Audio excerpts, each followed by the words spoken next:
오늘 읽은 봉독한 말씀 중심에서 하나님을 경배하라 라는 제목으로 말씀을 함께 상고하겠습니다.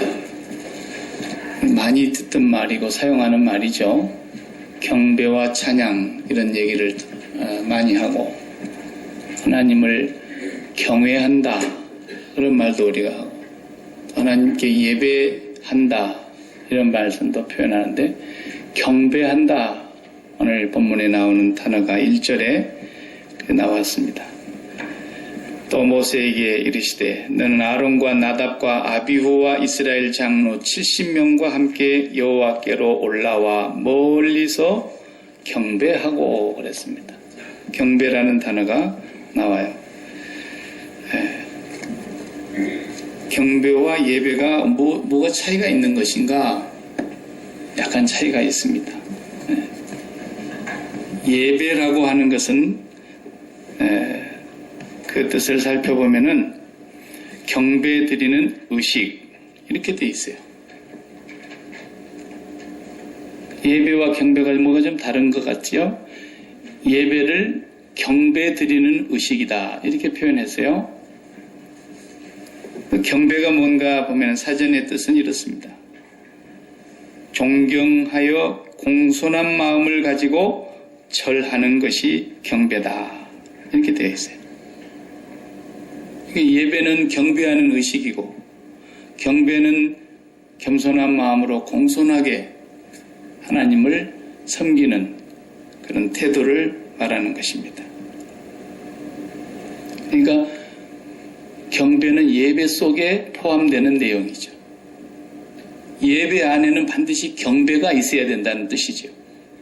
경배가 없으면 예배가 안 된다라는 것이죠. 우리가 이렇게 하나님 앞에 예배를 신령과 진정으로 드린다라는 예수님의 그 말씀에 그것이 어떤 예배겠느냐? 경배하는 예배여야 한다라는 것입니다. 경배를 드리는 것이 온전한 예배라 이렇게 말할 수 있다는 것입니다. 그럼 또 이 사전의 뜻만 갖고는 우리가 구체적으로 무슨 말인지 잘 모르겠잖아요. 하나님이 어디 눈에 보여야지 그 앞에서 옷깃이라도 여미고 고개를 숙여서 뭐 엎드려 절을 하든지 뭐 할 텐데 보이지 아니하시는 하나님을 섬기는데 뭐라고요? 공손히 겸손하게 하나님 앞에 절을 하는 거다. 그러니까 어디다 내놓고 절을 하겠어요 우리가. 하나님은 절하지 말라 그러셨는데 아무한테는 함부로 절하지 말라고.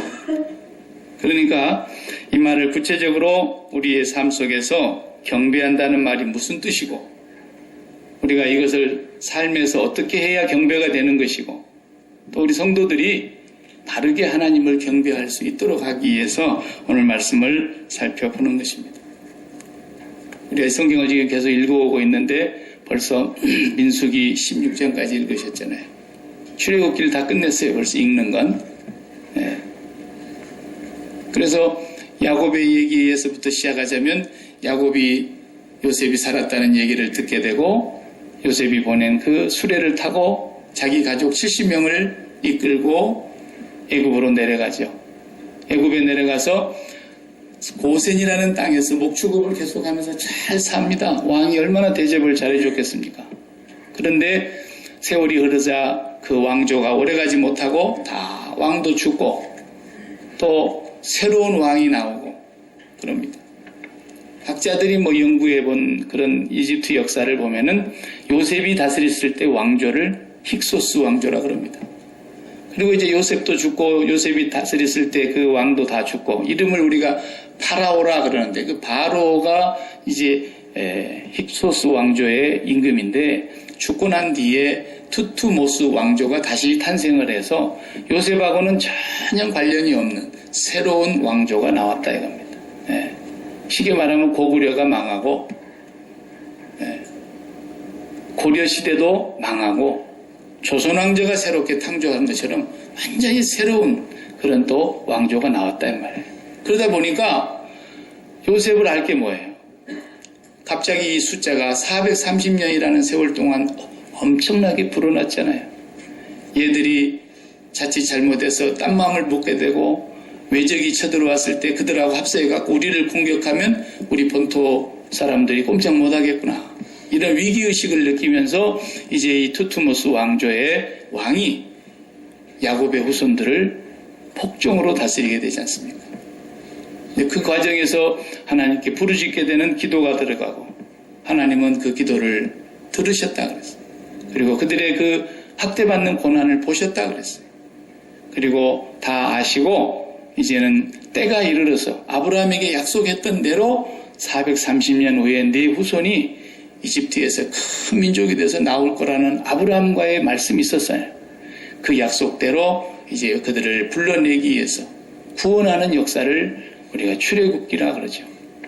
거기에 지도자가 모세가 세워지고 하나님 모세를 다 준비를 해놓으셨던 거죠. 네. 하나님의 계획은 완전하셔서 빈틈이 없습니다. 네. 이건 누구를 목자로 세워야 되나? 하나님이 그때 가서 생각하신 게 아니라 벌써 나일강에 둥실둥실 떠내려가던 그 바구니에 담겨져 있던 그 어린아이 100일째 되지 못한 그 아이를 하나님은 벌써 눈여겨서 그렇게 공주의 품으로 들어가게 하시고 모세를 준비해 두셨다가 이제 이끌어내십니다. 그리고 10가지 재앙을 해야만 바로가 마음이 바뀔 줄을 알고 결국은 장자의 죽음을 통해서 바로가 내보내주죠. 그리고 홍해바다를 건넙니다. 그리고 오늘 우리가 읽은 이 출애굽기 24장의 이 부분은 홍해바다를 건너서 광야로 들어온 지 약 3개월 지났던 겁니다. 3개월. 그 와중에도 몇 가지 사건들이 있었지만은 오늘 이제 19장, 20장, 23장까지는 시내산에 도착해서 3개월 만에 시내산 아래 도착해서 거기다가 진을 치고 텐트를 치고 이제 자리를 잡았어요. 거기서 이제 1년 동안 머물게 됩니다. 그 장면 가운데 우리가 24장을 오늘 봤어요. 그 24장의 내용은 뭐냐면 하나님께서 20장이 10계명이 기록되어 있고 21장, 22장이 다 율법이 기록되어 있는데 모세가 그 시내산에서 하나님께로부터 받은 하나님의 율례와 계명, 우리가 흔히 율법이라고 하는 그걸 받은 것을 가지고 하나님 앞에서 이제 백성들 앞에 그것을 낭독을 해줬어요. 그리고 하나님과 이스라엘 백성들 사이에 계약식을 갖습니다. 오늘 내용이 그런 내용이 3절에서부터 8절까지 나오고 있습니다. 다시 보시면 3절에 모세가 와서 여호와의 모든 말씀과 그의 모든 율례를 백성에게 전하매 그들이 한 목소리로 응답하여 이르되 여호와께서 말씀하신 모든 것을 우리가 준행하리이다. 자, 그러자 모세가 그걸로 끝나지 않습니다. 이 4절에 모세가 여호와의 모든 말씀을 기록하고 이른 아침에 일어나 산 아래 제단을 쌓고 이스라엘 12지파대로 12기둥을 세우고 이스라엘 자손 청년들을 보내어 여호와께 서로 번제와 화목제를 드리게 하고 모세가 피를 가지고 반은 여러 양푼에 담고 반은 제단에 뿌리고 언약서를 가져다가 백성에게 낭독하여 듣게 하니 그들이 이르되 여호와의 모든 말씀을 우리가 준행하리이다. 이렇게 답을 합니다. 그러자 8절에 보면 모세가 그 피를 가지고 백성에게 뿌렸다 그랬어요. 뿌리는 의식이죠. 이는 여호와께서 이 모든 말씀에 대하여 너희와 세우신 언약의 피니라 그랬어요. 이게 최초의 언약이에요. 피로 세운 언약. 예수님께서 당신이 또 피로 성만찬을 하실 때에도 이제 이것은 새 언약이니 그러셨는데 이게 구약입니다. 오늘 읽은 게. 피로 이스라엘 백성과 하나님 사이에 계약식을 맺었어요. 그 계약식의 내용의 핵심은 출애굽기 20장의 10계명이겠죠. 10계명을 중심으로 한 모든 율례와 계명과 법도와 말씀을 주셨습니다. 이렇게 해서 언약 예식을 가지는데 10절에 보니까 어떻게 되어 있어요? 이스라엘 하나님을 보니 그 발 아래는 청옥을 편듯하고 하늘같이 청명하더라 그랬어요. 모세는 올라갔습니다. 여호수아도 같이 올라갑니다. 그리고 아론과 큰아들, 둘째 아들, 두 아들 데리고 올라갑니다. 그리고 장로 70명을 데리고 올라갑니다. 70명은 12지파의 대표들입니다. 대표들. 그래서 올라갔는데 얼마쯤 올라가서 여러분들은 여기 머물러 있기 바랍니다. 그리고 나머지 백성들은 산 근처에도 못 오게 했습니다. 그리고 모세만 하나님 앞에 더 가까이 여호수아를 데리고 올라가는데 여호수아도 최종적으로 보면은 나중에 뒤에 나옵니다만 가까이 못 갑니다. 모세만 홀로 올라가죠. 그래서 구름이 온 산을 다 덮었고 하나님이 강림하신 그 시내산에서 모세가 40일 밤낮을 있으면서 하나님께서 주신 계명을 다 받았습니다. 그리고 친히 돌판 2개는 여호와께서 써서 주셨다 그랬습니다. 오늘 본문의 마지막 절까지 내용을 다 못 읽었지만 그게 다 나옵니다. 여기서 우리가 볼 때 유념해야 될 한 가지 장면이 있습니다. 그 모세와 함께 올라갔을 때 처음에 산 중턱에서 바라다 보니까 하나님의 발밑이 보이는 거예요. 이게 하나의 수사법이죠. 하나님이 뭐 발바닥이 있고 뭐 이러겠습니까? 그러니까 하나님이 계신 그 보좌의 아래편을 보게 되는 것입니다. 거기를 보니까 청옥을 편 듯하고 사파이어 색깔처럼 아주 청명한 가을 하늘 날씨와 같은 그런 밝은 하늘이 펼쳐져 있는 것과 같은 그 모습을 보면서 11절에 뭐 했다 그랬어요? 거기서 먹고 마시며 하나님 앞에서 식사를 했다는 거예요. 그 많은 식구들이 거기서. 이것이 경배의 모습입니다. 경배의 모습. 경배를 한다는 것은 뭐냐? 하나님의 발 아래서 하나님의 발등상 아래서 먹고 마시는 거예요. 그게 경배예요. 이것이 있어야 예배가 되는 거라는 거예요. 예배가.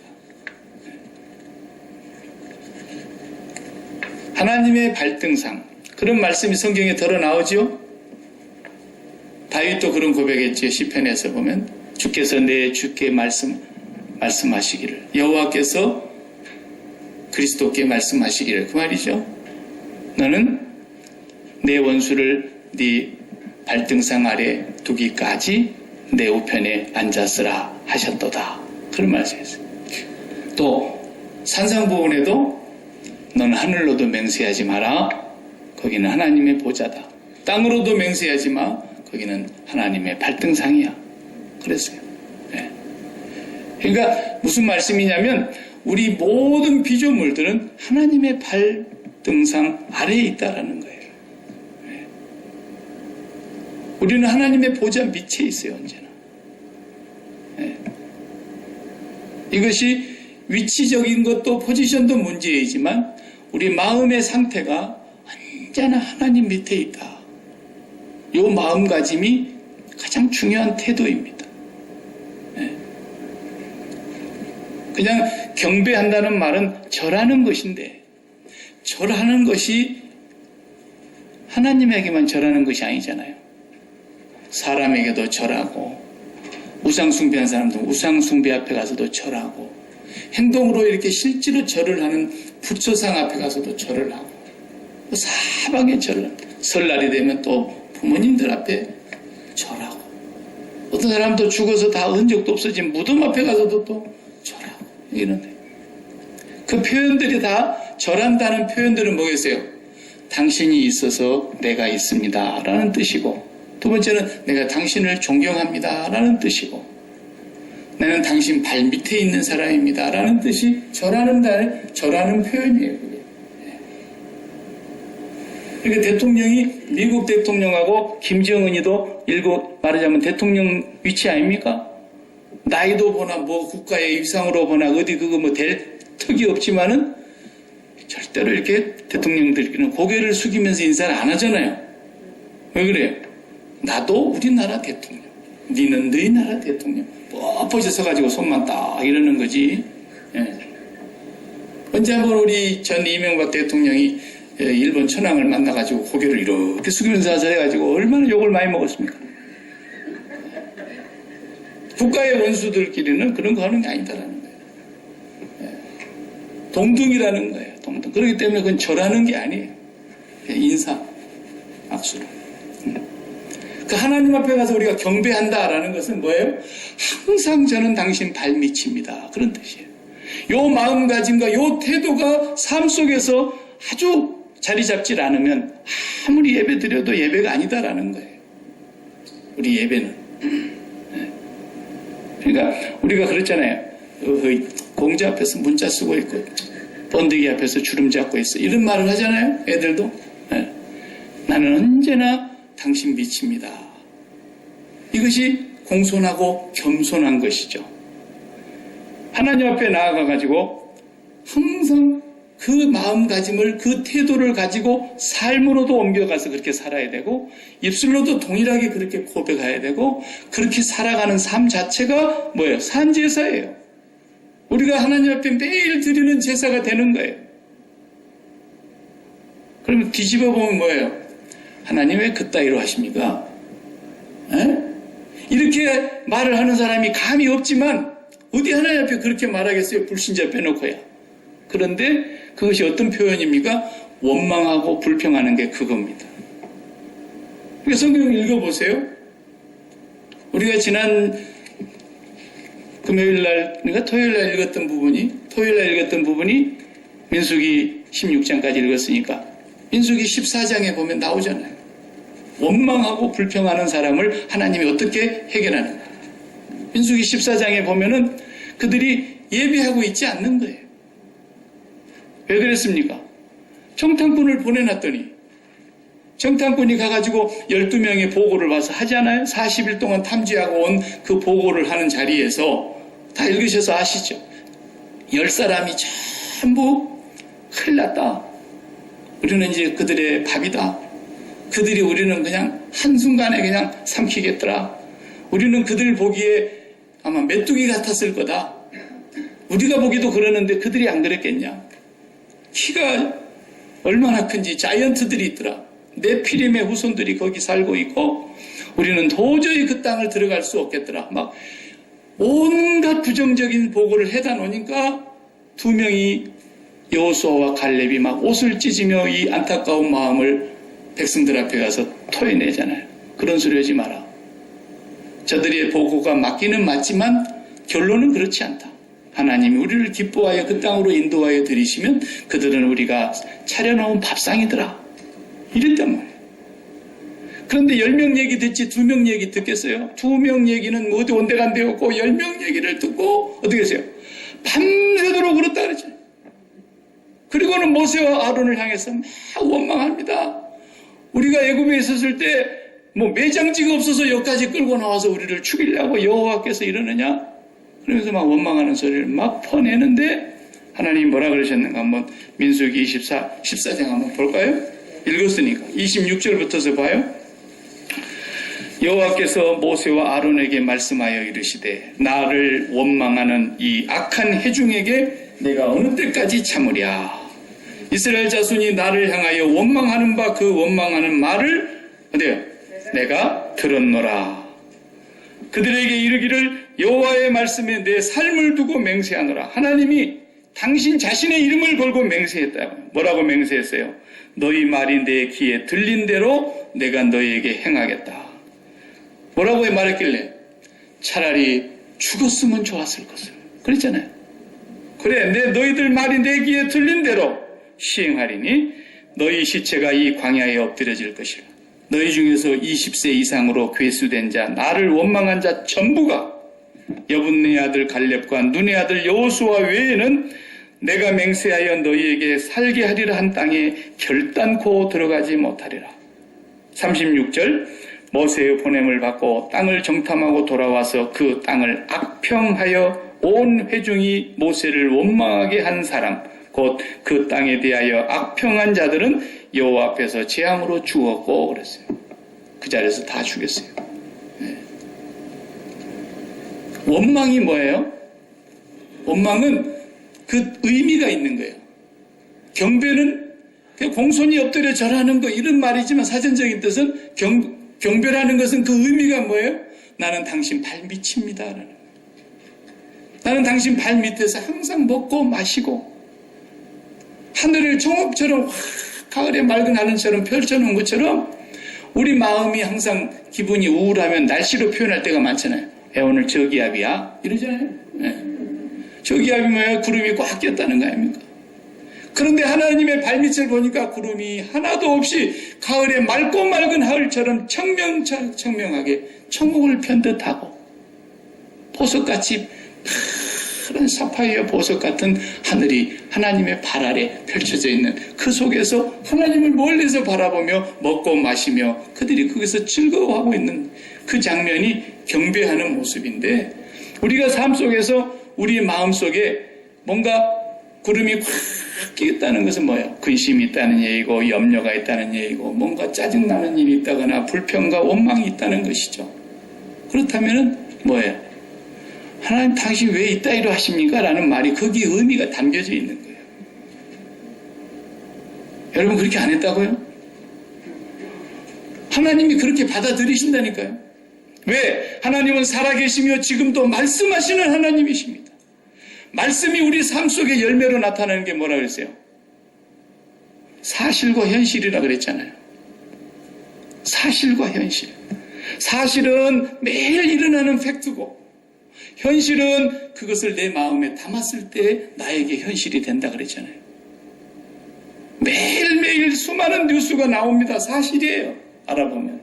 그런데 그 수많은 팩트들이 다 뒤로 물러가지만 내 마음에 현실로 다가오는 것은 내가 마음에 두고 있는 거, 내가 마음에 사랑하고 있는 거, 내가 마음에 지독하게 미워하고 있는 거, 이런 것들이 현실로 바뀌는 거예요.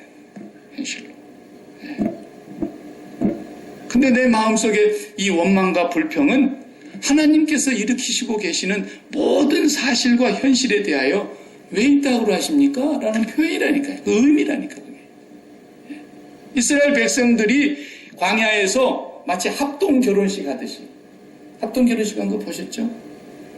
그렇다고 해서 합동 결혼식이라고 해서 그 결혼식이 아닌 게 아니죠. 두 사람과의 실질적인 인격적인 만남을 형편이 여의치 않으니까 다 결혼식 못하고 산 사람들 모아다가 한 번에 합동 결혼식을 해주는데 다 1대1의 만남인 거예요. 그러니까 이스라엘 백성들과 하나님과의 수십만, 100만이 넘는, 200만 넘는 그런 숫자이지만 다 1대1로 그 신의 광야에서 하나님과 이제 결혼식을 하는 거예요. 그래서 이스라엘의 남편이 여호와 하나님이라 그랬고, 성경에 보면 신부는 이스라엘 백성이다 이거예요. 오늘 언약식을 맺는다 이거예요. 그런데 그 언약식을 맺은 자리에서 우리가 다 준행하겠습니다 그랬어요. 뭐 저도 주례를 많이 해봤고 저도 주례를 받아서 결혼을 했지만 신랑에게 묻습니다. 신부에게 묻습니다. 그러면은 거기서 안 한다는 사람 지금까지 아무도 못 봤어요. 예, 준행하겠습니다. 이리 말하죠. 그런데 석 달 지나고 나면은 벌써 삐걱 소리가 나요. 아니 죽고 못 살겠다고 그래가지고 우리가 떨어져 있는 것은 더 이상 견딜 수가 없다고 한방 쓰게 해달라고 그래서 같이 있게 해달랐더니 해줬더니 그때부터 삐걱하면서 다투고 우당탕탕 소리가 나고 막 그러는 거예요. 그게 왜 그러겠어요? 다 자기의 주관적인 주체가 있기 때문에 그래요. 김일성이만 주체가 있는 게 아니에요. 우리도 다 주권이 있고 내 인생 내가 주인 노릇도 하고 내 마음대로 살아왔다 이거예요. 집안에 다 형편이 다 다르니까. 근데 내 주체를 내가 주장하려고 하니까 내 주체성을 저쪽에서 안 받아들여주고 저쪽도 마찬가지야. 피차 일반이야. 그러니까 막 삐걱해다. 며칠 전에 보니까 돈 제일 많은 베조프도 뭐 아마존 CEO도 그만두겠다고 그러더라고요. 네. 그만둬도 뭐 위자료를 뭐 60조를 받는다나. 네. 처음에서야 둘이 죽고 못 살겠다 그러지 않았겠습니까? 근데 바람을 피웠다 그러니까 뭐 그건 딴 사람이 따로 있다는데 뭐 껍데기 붙들고 살 게 뭐 있어요. 가라 그러지. 괜히 살기만 살수록 비참해지잖아요. 그런 인간 데리고 있어봐야 뭐 하겠어요. 네. 그러니까 서로가 주체가 강하니까. 네. 근데 경배는 뭐라고요? 하나님 앞에 가서 우리도 나도 선악과를 따먹고 나니까 내가 선악을 합니다 이제. 나보고 이러나 저러나 하지 마세요. 내가 좋은 것과 나쁜 것을 내가 구분할 수 있습니다. 내가 좋은 거 계획하는 대로 당신 빨리 와서 해결해 주세요. 있는 인간들이 이렇게 산단 말이다. 내가 새 계획을 세웠다. 왜? 어떻게? 내가 좋은 것을 아니까. 뭐가 좋아? 돈이 좋아. 뭐가 좋아? 명예가 좋아. 어떤 인간은 쾌락이 좋아. 육신의 정욕이 좋아. 자기가 좋은 것을 다 계획 세워놓고 하나님 왜 그따위로 하십니까? 나만 또 못하게. 그게 그렇게 말은 안 한 것 같지만 원망과 불평 속에 그런 의미로 하나님이 받으시는 거예요. 이스라엘 백성들이 그냥 밤새도록 차라리 우리가 애굽에서 죽었으면 좋았을 것을. 차라리 죽었으면 좋았을 것을. 그래? 오늘 내 길에 틀린 대로 내가 행해줄게. 그래가지고 다 죽인 거 아닙니까? 네, 너희들은 나를 예배할 자격이 없다는 거예요. 뭐 하려고 내보냈는데? 광야에서 하나님을 섬기게 하려고 내보낸 건데. 하나님을 섬김의 훈련을 완전히 마친 뒤에 가나안 약속의 땅으로 들여보내려고 꺼내신 것인데 경배드리지 못한 사람은 결국은 예배가 될 수 없기 때문에 아버지의 나라에도 갈 수가 없는 겁니다. 맨날 그냥 십자가 얘기만 하면 나도 알아. 십자가를 내가 믿어. 뭘 십자가를 믿어요? 저 나무떼기 저거 아무것도 아닌 건데. 그거 아닙니다, 여러분. 하나님을 섬기는 마음이 따로 있고 자식을 사랑하는 마음이 따로 있고 마음이 나눠져 있는 게 아닙니다. 마음은 그 마음이 그 마음인 겁니다. 하나님을 대하는 마음은 어떻게 뭐 좀 신령한 새로운 마음이 있는 줄 알지만 아니에요. 마음은 오직 하나입니다. 그 마음 가지고 하나님도 사랑했다가 사람도 사랑했다가 돈도 사랑했다가 그렇게 하는 것입니다. 그런데 우리가 보통 마음을 다해서 뜻을 다해서 정성을 다해서 자식은 그렇게 사랑하는데 왜 하나님은 그렇게 사랑하지 못할까요? 우리가 먼지요, 구더기요, 티끌이요, 흙덩어리요, 없음이기 때문에 그런 겁니다. 우리가 선악과를 따먹고 나서 인간 안에 죄가 들어옴으로 말미암아 이 죄가 우리를 파괴한 뒤로부터서 하나님의 형상이 망가진 뒤로부터서 우리 마음속에 주체가 너무 강하게 일어나가지고 하나님과 신랑 신부가 다른 것이 계속 충돌이 일어나는 거예요. 하나님 앞에. 오늘 또 살아계신 하나님은 말씀하시는 하나님이십니다. 그 말씀하시는 하나님은 말씀하시면 현실로 나타나게 됐습니다. 빛이 있으라 그러면 그것이 사실로 드러나고 하나님 말씀하시면 오늘 또 우리의 삶 속에 현실이 되는 것입니다. 그럼 우리의 삶 속에 일어나는 모든 현실에 대해서 어떻게 하라는 것입니까? 네, 제 생각은 하나님 발밑입니다. 그러라는 거예요. 근데 어떻게 그게 되나요? 선악과를 따먹어가고 다 이 목구멍에 하나씩 걸려갖고 있는데 안 되죠. 내가 나를 죽이려 해도 죽일 수가 없어요. 내가 나를 죽이고 모두 준행할 수 있다 그러면 예수님 왜 왔겠어요? 십자가 사건이 왜 일어났겠냐고요. 십자가는 어떤 종교의 심볼이 아닙니다. 십자가 사건은 곧 나의 사건입니다. 그래서 십자가는 매일매일 먹는 나의 양식이며 매일 생활화해야 되는 것이며 그 십자가를 바라다 볼 때마다 하나님께서 나에게 하시는 말씀을 들어야 됩니다. 날 보고 어떡하란 말이냐. 나보고 더 이상 뭘 내놓으라 하지 마라. 좋고 나쁜 것은 내가 아는 것이니까. 너 정말 지금 네가 요구하는 것이 너에게 좋다고 생각하느냐? 그걸 계속해서 말하는 것이 뭐였어요? 욥기서였어요. 욥기서 우리가 이제 이번 주에 끝나는데 욥기서에 보면 친구들하고 욥하고 얼마나 변론을 많이 합니까? 한 발짝도 안 물러서요. 두 쪽 다. 양쪽 팽팽하게.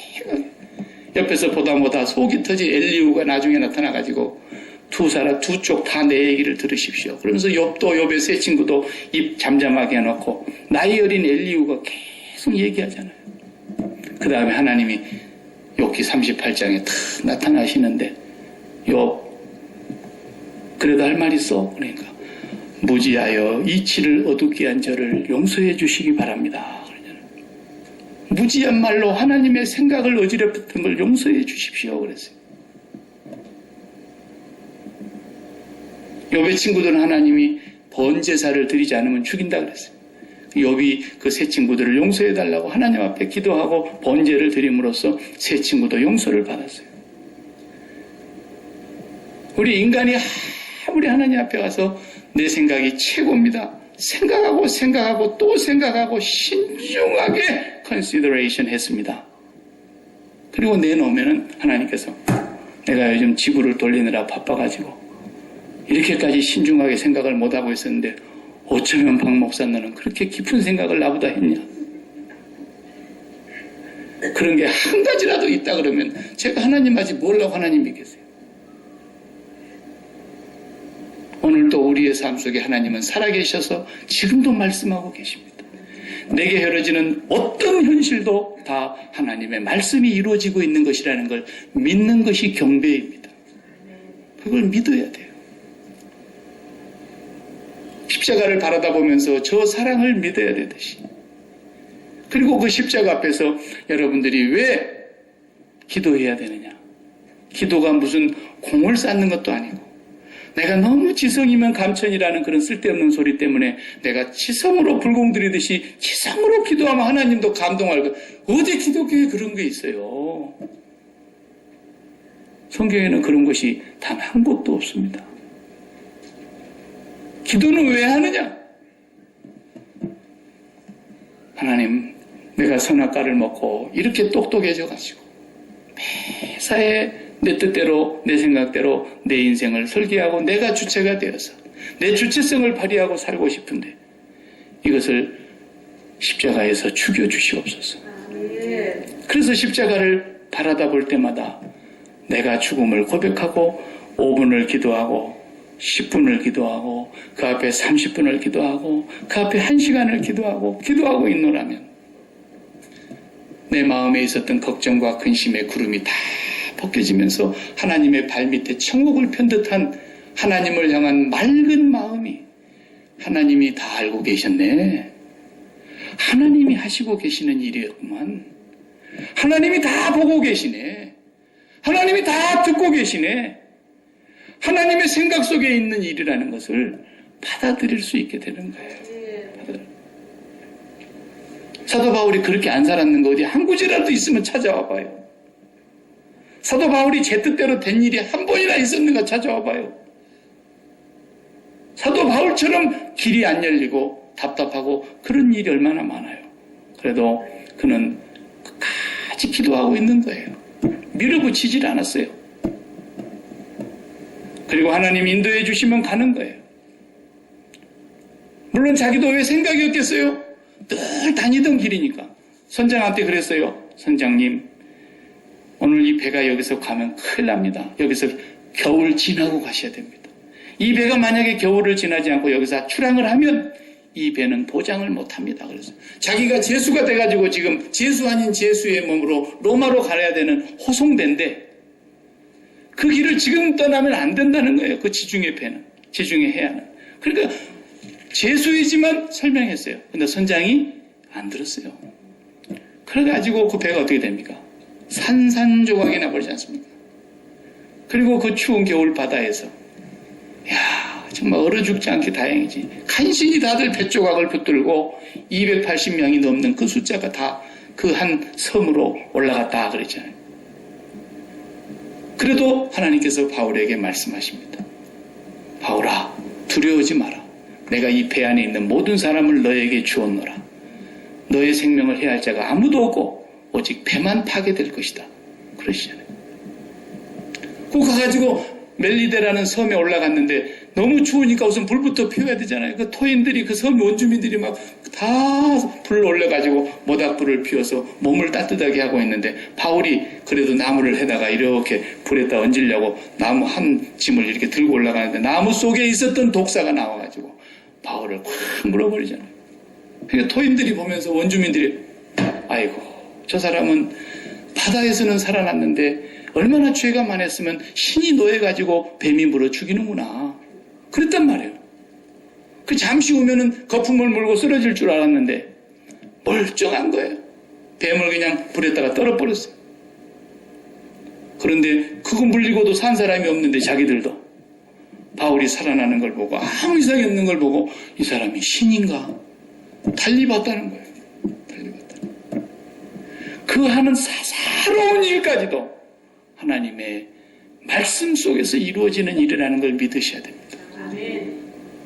우리 너무 똑똑하면 안 돼요. 조금만 어벙하면요, 우리가 매일 천국처럼 살 수 있어요. 조금만 어벙하세요. 예수 믿는 사람들이 너무 똑똑하면 그거 아닙니다. 아닙니다. 이 소리는 누구 보고 하는 소리냐면 저 보고 하는 소리예요. 제가 옛날에 굉장히 똑똑한 척했거든요. 네. 절대로 그러면 안 돼요. 예수 믿는 사람은 어벙 것 같아도요. 왜 그래요? 하나님을 경배하기 때문에 그러는 거예요. 하나님, 제가 뭘 알겠습니까? 사도 바울의 표현대로 하나님의 가장 어리석은 것이 사람의 최고의 지혜보다 낫고, 고린도전서 1장 25절에 그랬잖아요. 하나님의 가장 약한 것이 사람의 최고로 강한 것보다 낫고 그랬잖아요. 아니, 하나님이 어디 약한 것이 있고 어리석은 것이 있겠어요? 수사법이죠. 표현, 강조 표현이잖아요. 하나님이 그렇게 크다는 걸 그렇게 표현한 거예요. 그래서 사람들이 볼 때는 십자가가 너무 유치한 거예요. 너무 부끄러운 거예요. 너무 어리석은 거예요. 유대인이 볼 때는 너무너무 말도 안 되는 소리고, 헬라 사람들이 봐도 그렇게 미련한 소리가 없어요. 그러나 구원을 얻는 우리들에게는 하나님의 능력이요 하나님의 지혜니라. 그 십자가가 최고의 지혜, 최고의 능력이라는 거예요. 하나님의 최고의 약한 부분같이 보이는 것도 인간의 최고의 강한 것보다 낫다는 거예요. 그렇게 표현했다고요. 그럼 우리가 그렇게 고백해야 되는 거예요. 하나님, 내가 수십 년 경험한 것이고, 제가 목회를 오래 곧 30몇 년째 아닙니까? 그럼 내가 교회를 다 알겠어요? 사람을 내가 다 통달했겠어요? 하나님, 저는 이제 30몇 년째인데 목회는 정말 실중 먹기입니다. 이래보세요. 오메, 우리 하나님 기가 막혀. 여러분, 자식을 12를 낳아도요, 은혜로 키우면 어떻게 키운지도 모르게 다 키울 수가 있고요. 하나를 낳아도 하나님 은혜가 없으면 자식이 왼수입니다. 요즘 애들 뭐 애 하나 키우는데 막 아휴, 이쁘다고 이렇게 쓰다듬도 못해요. 큰일 납니다. 잘못하면.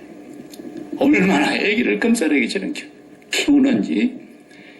저는 옛날에 다 그래도 우리 아버지가 감기 걸렸다 그러면 시디신 무라도 쪽쪽 빨아가지고 입에서 쪼개가지고 물 바른 밥에다가 이렇게 하나씩 얹어갖고 입에 떠먹였는데요. 이제까지 그 사랑 먹고 컸어요. 우리 아버지 돌아가신 지가 지금 20년이 넘었는데도 그 사랑이 마음속에 끓고 있잖아요.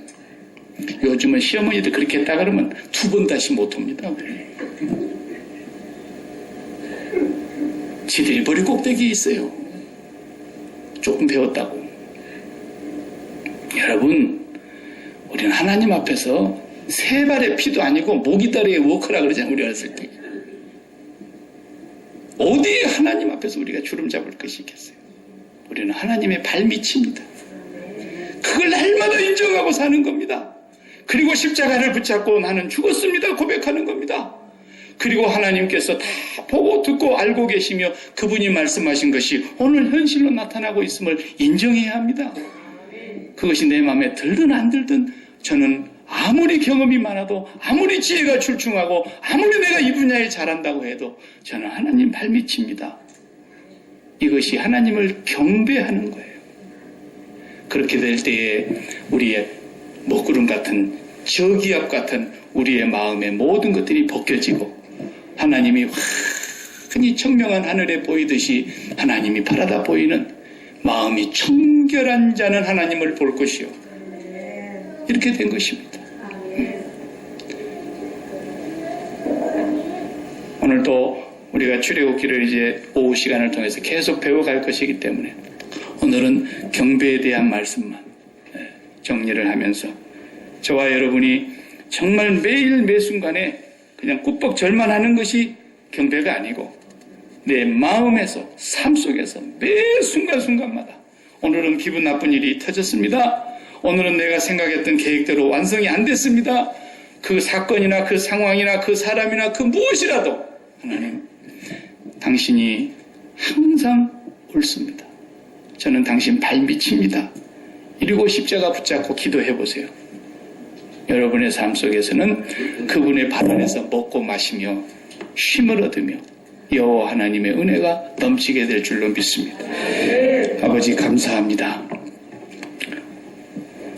모세가 이스라엘 70 장로들과 아론과 그 아들들을 데리고 시내산 중턱에서 하나님의 보좌를 바라다 볼 때 그들이 멀리서 경배하던 그 하나님의 보좌는 그 발밑이 천국을 편듯 청청하며 맑으며 아름다우며 그 속에서 먹고 마시면서 그들이 지냈다고 했던 것처럼 우리의 삶이 매일매일 그런 경배하는 삶이 되게 하여 주시고 그 경배 속에서 우리 인생이 하늘이 청명하듯이 우리의 마음이 청명한 마음이 되게 하여 주셔서 마음이 청결한 자들이 하나님을 보고 살듯이 주님의 그 약속대로 우리의 모든 삶 속에 날마다 진정한 예배가 이루어지게 해주시고 그 예배의 기쁨과 감격 속에서 세상을 살아갈 수 있는 우리가 되게 해 주옵소서. 예수님 이름으로 기도하옵나이다.